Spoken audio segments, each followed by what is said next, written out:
കണ്ണൂരിന്റെ രാഷ്ട്രീയം 2019 നിന്നും തികച്ചും വ്യത്യസ്തമാണ്. കണ്ണൂരിൽ എം.വി. ജയരാജൻ ജയിക്കാനുള്ളൊരു സാധ്യത നിലനിൽക്കുന്നുണ്ട്. അതോടൊപ്പം തന്നെ കെ സുധാകരന് വലിയ ബുദ്ധിമുട്ടായിരിക്കും. ഈ 94,000-ലേക്കൊക്കെ ഭൂരിപക്ഷം എത്തിക്കണമെങ്കിൽ വലിയ ബുദ്ധിമുട്ട് തന്നെയായിരിക്കും.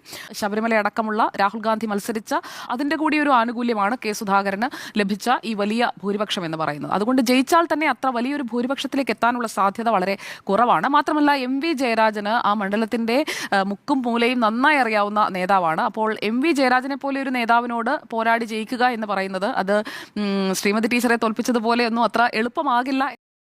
കെ സുധാകരൻ എവിടെ നിന്നാണ് ഈ പ്ലസ് വോട്ട്സ് വരുന്നത്? ആ പ്ലസ് വോട്ട്സ് വരുന്ന ഒരു പ്രത്യേക കേന്ദ്രമുണ്ട്. ആ പ്ലസ് വോട്ട്സ് എന്ന് പറയുന്നതാണ് കെ സുധാകരൻ എപ്പോഴും അദ്ദേഹത്തിന് തന്നെ ഒരു ബാങ്ക് ബാലൻസ് പോലെ വെച്ചുകൊണ്ടിരിക്കുന്നത്.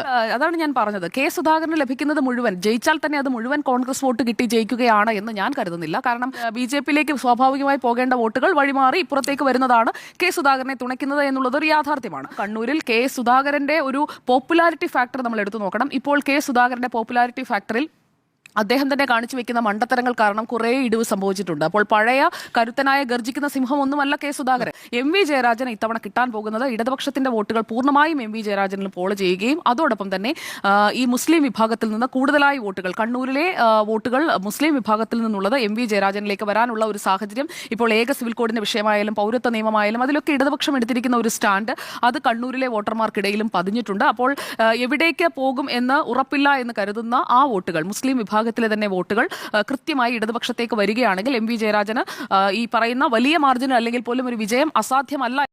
രണ്ട് കക്ഷികൾ മാത്രം മത്സരിക്കുന്ന തരത്തിലേക്ക് തീരെ ദുർബലമായ ഒരു സ്ഥാനാർത്ഥിയെ എൻ.ഡി.എ അവിടെ നിർത്തിയാൽ മാത്രമേ കെ സുധാകരൻ ഈ വലിയ ഭൂരിപക്ഷത്തിലേക്ക് എത്താൻ കഴിയൂ. ദുർബലനായ ഒരു സ്ഥാനാർത്ഥിയാണെങ്കിൽ നോ ഡൗട്ട് കെ സുധാകരനിലേക്ക് ആ വോട്ടുകളും പോകുന്ന ഒരു സാഹചര്യം ഉണ്ടാകും. അദ്ദേഹത്തിന്റെ തന്നെ പ്രസ്താവനകൾ ആ രീതിയിലാണ്. താൻ ആരിൽ നിന്നും അകലം പാലിക്കുന്നില്ല എന്ന രീതിയിൽ ഇടതുപക്ഷത്തിന് മുസ്ലിം വോട്ടുകൾ കണ്ണൂരിൽ കിട്ടാൻ പോകുന്നു. എം.വി. ജയരാജനിലേക്ക് ആ വോട്ടുകൾ കഴിഞ്ഞ തവണത്തേതിനേക്കാൾ കൂടുതലായി പോൾ ചെയ്യാൻ പോകുന്ന ഒരു സാധ്യത അവിടെ വളരെ ശക്തമായി നിലനിൽക്കുന്നു എന്നാണ് ഞാൻ കരുതുന്നത്. പോരാട്ടം കൊഴുക്കും.